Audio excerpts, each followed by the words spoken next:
to take another look at the webinar, I'm certainly happy to share the conversations that we have. I am joined by two of my Leadership Challenge colleagues. I have Amy Dunn as well as Reba Woodard, who are joining me this afternoon. The three of us will stick on for a few minutes following the webinar. So if you would like to stay on as well, we can certainly address any specific questions or comments that you might have regarding the Leadership Challenge. So, to get us on the same playing field and a common language around leadership, I want to start off by sharing with you where we come from with this word lead. You will hear us often refer to the leadership journey or traveling and adventure. And that's because the root of the word lead really goes there. So, by looking at this common language to go, to guide, to travel, we are truly all on a leadership journey, whether that's a personal journey, whether that's a leadership journey, or as I'll share a little bit in a minute, a recovery journey, whatever we might be recovering from. The Leadership Challenge and its framework of 5 practices of exemplary leadership teaches us that there are several fundamental truths when it comes to leadership. You see 5 of them on the screen, beginning with leadership is everyone's business. It doesn't matter what our title is, it doesn't matter what our specific role looks like. We all have the potential and the opportunity to lead. Leadership development is about self-development. How do we build and strengthen our inner sense of leadership so that we can better lead from the inside out? Leadership is lifelong learning. I like to say there should never come a point where we simply say, I have learned everything that I need to know about leadership. If and when that point comes, I better be done, because there's always something new for me to learn and to be curious about what it means for me and the ways that I lead myself and others. Leadership requires deliberate practice. Just like any skill, we must hone it and enhance it in order for us to play it to its greatest extent. And finally, leadership is a relationship. As we've seen over the past couple of years, the nature of that relationship can vary. It can be one to one, it can be one to many, it can take place in a very high tech format, it can be a very high touch environment. But that relationship really stems from the relationship we have with ourselves. And that's where the application of the Leadership Challenge and the 5 practices can help us have a better understanding of who we are as a leader.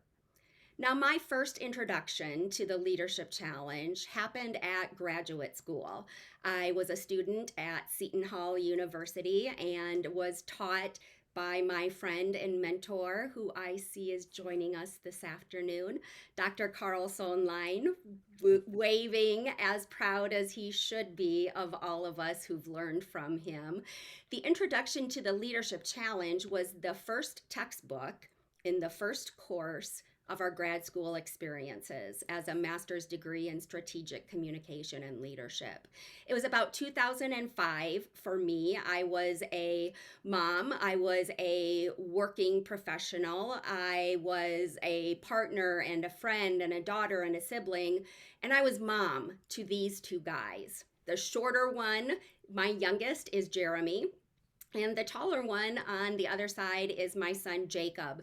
Just as I was learning and growing in my sense of self, in my sense of my own leadership journey, of course, so were they, in maybe a more physical sense. My boys are now college students. The oldest, Jake, in the black t-shirt, is a senior at the University of Northern Iowa, and he will graduate in May with a degree in digital media marketing. My baby boy, Jeremy, in the gold shirt, is a sophomore at the University of Iowa, where he is a college football player.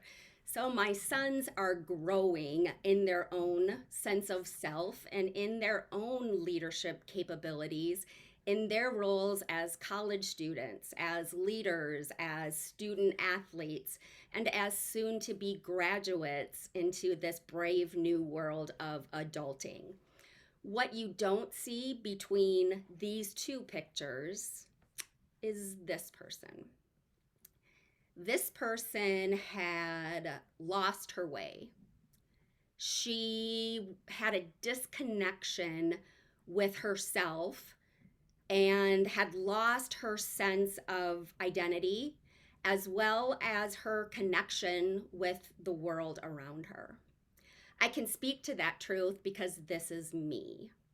Between 2018 and 2020, I was hospitalized 5 times for alcohol use disorder. And when I was released from that fifth hospitalization in February of 2020, I entered an intensive outpatient treatment program that consisted of 9 hours of in person treatment services per week. This was February of 2020, and about 40 days into my newfound sobriety, COVID hit, putting a halt to those in person services that I had built my sobriety on. So I had a moment of panic. I knew I didn't want to go back. I was grounded in my health, I was grounded in my freedom from addiction. So I thought about, what can I tap into? What are some of the experiences and resources that I had that I could lean into to help me bolster my commitment to a sober life? And I remembered the leadership challenge from graduate school. I remembered an activity that we had done during that program that invited us to examine our values. I found my box of grad school materials. I found the exercise that we had done 15 years prior, and sitting alone at my kitchen table in the middle of a global pandemic, I guided myself through that values exercise. When I landed on my 5 core values, it was evident that alcohol had no place in me leading myself first, leading myself away from addiction, and leading myself toward an exemplary and extraordinary alcohol free life. By diving into my values, I found my voice. And finding my voice not just as a leader, but also as a public advocate for making healthy choices that lead us away from addictive or problematic behaviors. So when I talk about leading yourself first, when I speak with passion and purpose about the leadership challenge, it's because leadership not only changed my life, leadership saved my life.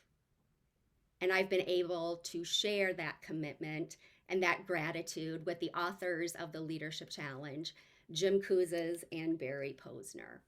So let's take a closer look at the life-changing power of these practices. So what you will see on screen are the 5 practices of the Leadership Challenge. Model the way, inspire a shared vision, challenge the process, enable others to act, and encourage the heart. Each of these practices have 2 commitments that help us better understand how to carry forward the essence of that practice. So taking a look at the 10 commitments by practice, we will start with model the way. Model the way is the practice that really served as the catalyst for me and my commitment to living an alcohol-free life.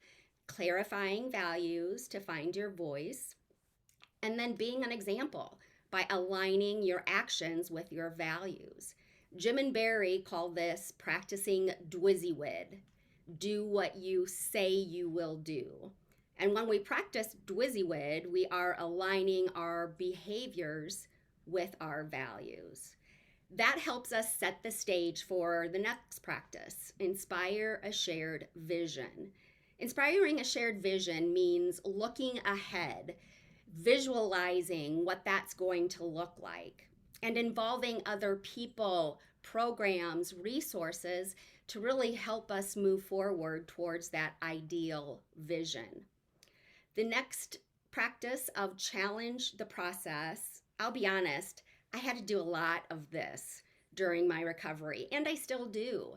Challenge the process means looking outward for different ways of doing things.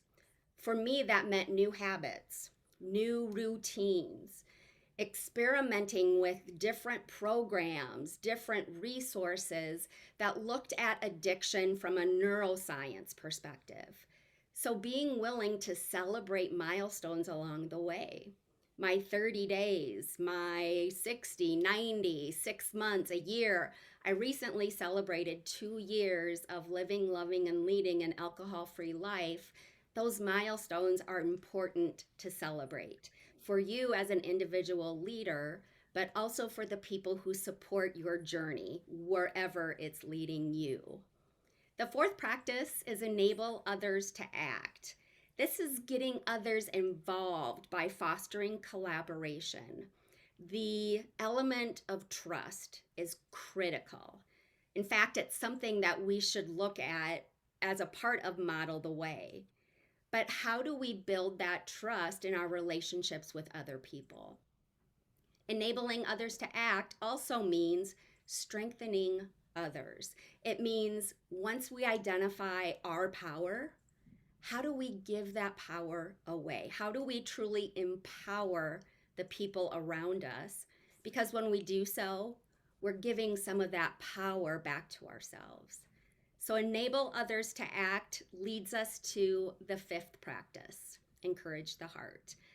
Encourage the heart is the fifth practice, not because it's the least important, but because it builds upon all of the practices that precede it. One of the gifts of encouraging the heart is that we can't encourage someone else's heart if our own heart isn't feeling encouraged first. That means practicing self-care. That means practicing the ways we build and nurture our sense of self. Once we're more comfortable giving some of that encouragement to ourselves, we can recognize the gifts and the goodness of the people around us by celebrating values and celebrating victories and making sure that other people understand that we truly are in this together.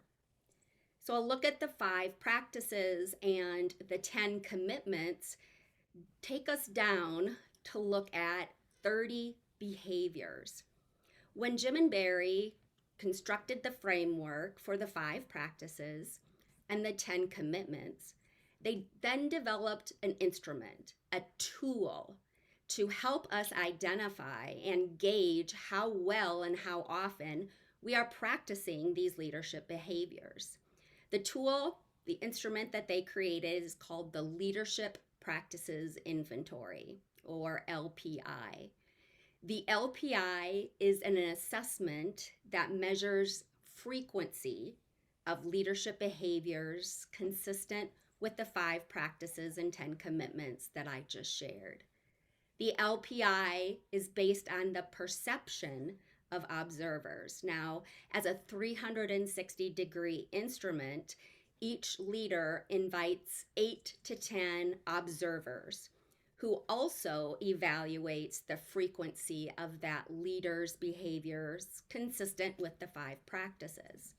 There are various categories that the leader can assign observers into, and you see those there: manager, direct report, coworker, and other.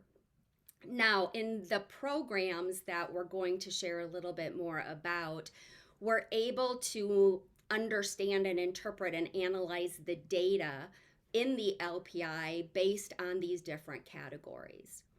So, what the LPI report delivers is 30 behavioral statements as well as optional open ended questions. So, I want to show you a closer look of the LPI. Reba, will you go ahead and put that sample LPI in the chat? There's a PDF of a full LPI sample report in the chat that you're able to download and get a better understanding. But just from a 30,000-foot view, I want to show you the power of the data in the LPI. The LPI breaks down the feedback by practice. So you see here the 5 practices. You also see on the pullout the different scores as well as the different categories. So the scoring in the LPI, again, is based on frequency. So what you see here is the frequency of the leader's self-assessment. You see the average of all the observers, and then you see the individual observers by category. M, manager, D is direct report, C is coworker, O is other. And the scores here will range up to 60. The rating scale itself is 1 to 10, with 10 being the leader almost always demonstrates this behavior, to the other end of 1, the leader rarely demonstrates this behavior. The LPI doesn't just look at the 5 practices, it also breaks down the data into 6 statements for each of the 5 practices. So again, by statement, you see the data presented based on the leader's self-assessment, the average of their observers, and then the categories of individual leaders. But wait, there's more. The leadership practices inventory also rates the frequency and lists those in rank order based on the scores, with the most frequent behavior at the top. You'll see the middle third kind of highlighted between those 2 heavier lines down to the bottom third. So what this leader behaviors ranking page allows the leader to do is get a pretty quick snapshot of what leadership behaviors and what practices they're engaging more or less frequently, not only based on their self-assessment, but more importantly, based on the assessment of those who see the leader in action. This page puts it all into perspective for the leader so that when it comes to taking the next step and developing a personal leadership development plan, they have data, they have facts that they can go on based on the input of their observers. So by giving you a quick look at the 5 practices, the 10 commitments, and the 30 behavioral statements that are part of the Leadership Challenge workshop, I have 2 opportunities if you're interested in digging a little bit deeper into what this might mean for you in your leadership roles, but also for you as a leader on your own personal journey. The first is the Leadership Challenge workshop online. This workshop is created and appropriate for leaders of teams. If you're interested in building or strengthening a leadership culture, this workshop would be an excellent opportunity to bring in members of your team as a cohort to go through this common language of the 5 practices, 10 commitments, and 30 behaviors. This is offered as a 7-week online series. The next cohort begins March 1st, and we meet by Zoom Tuesday mornings from 9 until noon Central Time. This program, the online series, is utilized by the U.S. Senate's Department of Cybersecurity as its leadership training program. So it's open publicly, but is also utilized in private and government sectors as well. The second offering is called Lead Yourself First. This is the opportunity to look within and better understand how you, as an individual leader, on your own personal leadership journey, can understand things like values and behaviors and vision and visualizing your values in action. How do you cope with challenges? How do you involve other people? How do you utilize that sense of belonging and that craving for connection that we are all wired for? How do you encourage your own heart, better allowing you to encourage the hearts of those around you? This offering is a 1 day virtual workshop. It will be offered on Thursday, April 21st, and it will be utilizing the book Everyday People, Extraordinary Leadership. This is the newest release from Jim Kouzes and Barry Posner, authors of the Leadership Challenge. It gives and serves as a guidebook for us to understand on a personal level, what do these 5 practices mean for me? What do they look like in action for me? So the 1 day leadership challenge, Lead Yourself First workshop, takes place on Thursday, April 21st. This group, for you attending this webinar, I have set up a special discount code. If you're interested in signing up, we are limiting enrollment to 20 leaders. We do want to foster a high energy, high engagement experience. And I will be joined by fellow certified masters and certified masters in training to facilitate this exclusive 1 day event. Going to my website at angiechaplin.com, at checkout, you will be able to enter the discount code LEADER, and that will save $100 if you choose to enroll in Lead Yourself First. The other option of the Leadership Challenge workshop online, I've also used the same online discount code LEADER to save $100 for each team member enrolled. You have the option of enrolling in one or both, whether you're a leader of yourself, of course you are, or the leader of a team, a group, a family. It starts with the ways you lead yourself first. And that's the opportunity that, using my experiences of living and loving and leading an extraordinary alcohol-free life, applying the 5 practices of exemplary leadership to our own personal leadership challenge, is a gift that we give ourselves.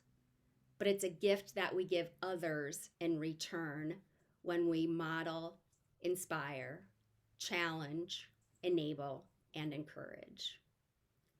We've given you a quick glance at the Leadership Challenge framework. We've offered 2 opportunities to dig in and learn more about the Leadership Challenge and the 5 practices of exemplary leadership. In the last few minutes that remain, I'm happy to entertain any of your questions, whether you'd like to raise your hand and we can go through them as a group or put them in the chat. We will also stick around for a few minutes so that Reba, Amy, and I can answer any individual questions you have about Lead Yourself First, about the Leadership Challenge workshop online, or simply using the 5 practices of exemplary leadership in your own leadership development initiatives and efforts. So with that, we'll entertain any questions and wish you well and gratitude for joining us on this Friday. We hope to talk to you again soon. Thank you, and lead on.